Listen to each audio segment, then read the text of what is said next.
नमस्कार सर्वांना. आजच्या या खास विश्लेषण सत्रात खूप खूप स्वागत. आज आपण एका अशा विषयावर बोलणार आहोत ज्याची सध्या सगळीकडे जोरदार चर्चा सुरू आहे. होय, आपण बोलतोय नुकत्याच लोकमतमध्ये झळकलेल्या बहुचर्चित कामगार आयुक्तालय भरती 2026 बद्दल. जे विद्यार्थी अनेक दिवसांपासून एका मोठ्या संधीच्या शोधात होते, त्यांच्यासाठी हे सविस्तर विश्लेषण नक्कीच फायद्याचं ठरणार आहे. बरं, चला तर मग थेट मुद्द्याला हात घालूया. आकडा पहा, तब्बल 62 पदवीधर उमेदवारांसाठी सध्या निरीक्षक म्हणजेच इन्स्पेक्टर पदाच्या तब्बल 62 जागा उपलब्ध आहेत. सरळ सेवेच्या माध्यमातून एकाच वेळी एवढ्या मोठ्या संख्येनं या जागा येणं ही खरंच एक प्रचंड मोठी आणि लक्षवेधी गोष्ट आहे. ही संधी किती दुर्मिळ आहे याचा थोडा विचार करा.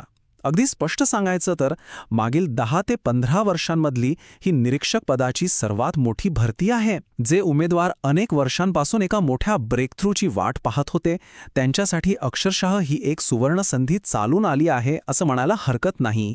तर आजच्या या सत्रात आपण प्रामुख्याने 4 गोष्टींवर फोकस करणार आहोत. 1. ही महाभरतीची संधी नेमकी काय आहे. 2. पदांचा तपशील आणि मिळणारे फायदे. 3. अर्जाच्या महत्त्वाच्या तारखा. आणि 4. अपेक्षित अभ्यासक्रम व परीक्षेचे स्वरूप. सुरुवात करूया आपल्या पहिल्या मुद्द्यापासून. ही महाभरतीची संधी म्हणजे एक प्रकारचा गोल्डन बायपास कसा आहे. आता हे समीकरण समजून घ्या. पारंपरिक MPSCचा जो एक लांब पल्ल्याचा आणि वेळखाऊ मार्ग असतो ना, त्याला हा थेट सरळ सेवा भरतीचा एक अत्यंत वेगवान आणि समांतर मार्ग आहे. कामगार आयुक्तालयातील हे निरीक्षक पद MPSCमधल्या क्लास 2 नॉन गॅझेटेड म्हणजेच गट ब अराजपत्रित पदाच्या अगदी समतुल्य आहे. म्हणजे विचार करा, फक्त एकच परीक्षा द्यायची आणि थेट एका उच्च पदावर पोहोचायचं. पुढे जाऊया विभाग 2 कडे. पदांचा तपशील आणि फायदे. कामगार आयुक्तालयात नेमक्या कोणकोणत्या भूमिका आपल्यासाठी उपलब्ध आहेत. इथे सर्वात लक्ष वेधून घेणारी आणि भारी गोष्ट कोणती माहितीये? पगार. S13 ही अत्यंत आकर्षक वेतन श्रेणी इथे पाहायला मिळतेय. निरीक्षक आणि लेखापाल या दोन्ही पदांसाठी S13 ची वेतन श्रेणी मिळणार आहे. निरीक्षकाच्या 62 जागा आहेत, लेखापालाच्या 12 आणि लघु टंकलेखकाच्या 4 जागा आहेत. अकाउंटंट म्हणजेच लेखापालावर सुद्धा खूप मोठी जबाबदारी असते, त्यामुळे त्यांनाही ही उच्च वेतन श्रेणी मिळणे हा एक खूपच मोठा आर्थिक फायदा आहे.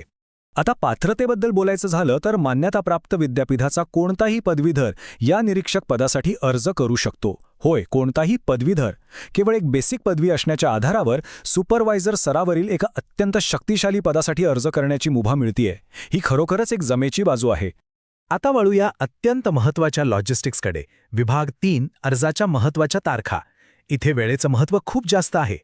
या तारखा आता कॅलेंडरवर मार्क करूनच ठेवा. 13 मे 2026 पासून ऑनलाईन अर्ज भरायला सुरुवात झालीये आणि 11 जून 2026 ही अर्ज करण्याची शेवटची तारीख आहे. आणि एक लक्षात घ्या, परीक्षा अंदाजे जुलै किंवा ऑगस्टमध्येच होण्याची दाट शक्यता आहे.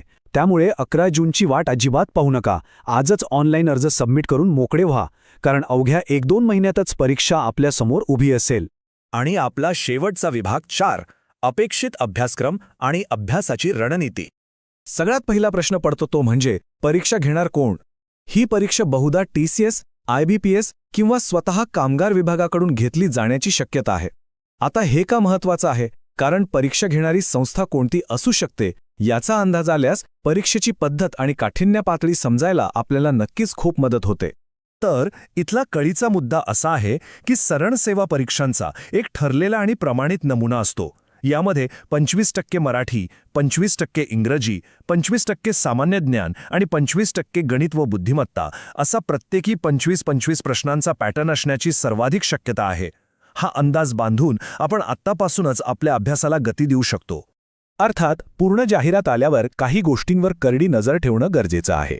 जसं की अचूक वयोमर्यादा नेमकी काय आहे, निगेटिव्ह मार्किंग लागू आहे का, सामान्य ज्ञानामध्ये काही विशेष घटक दिले आहेत का, कामगार विभागाचे कोणते विशिष्ट कायदे किंवा योजना अभ्यासक्रमात समाविष्ट आहेत, आणि फॉर्म भरताना नेमकी कोणती कागदपत्रे अपलोड करावी लागणार आहेत. अधिकृत PDF वेबसाईटवर आल्यावर हे सगळे बारकावे स्पष्ट होतीलच. तर सरतेशेवटी एक मोठा प्रश्न उपस्थित राहतो. आजच्या काळात स्पर्धा परीक्षांचा अभ्यास करणाऱ्या उमेदवारांसाठी ही थेट भरती खऱ्या अर्थाने गेम चेंजर किंवा ब्रेक थ्रू मोमेंट ठरेल का? नक्कीच ठरू शकते. जे लोक गट ब किंवा गट क च्या माध्यमातून उच्च पदाचे स्वप्न पाहत आहेत, त्यांच्यासाठी एक प्रचंड मोठी संधी आहे. या दुर्मिळ अशा निरीक्षक पदाचा जास्तीत जास्त फायदा घेता यावा म्हणून आजच योग्य ती पावलं उचलणे आवश्यक आहे. सविस्तर अधिकृत माहिती आल्यावर आपण पुन्हा नक्कीच भेटू. तोपर्यंत सर्वांना अभ्यासासाठी खूप खूप शुभेच्छा.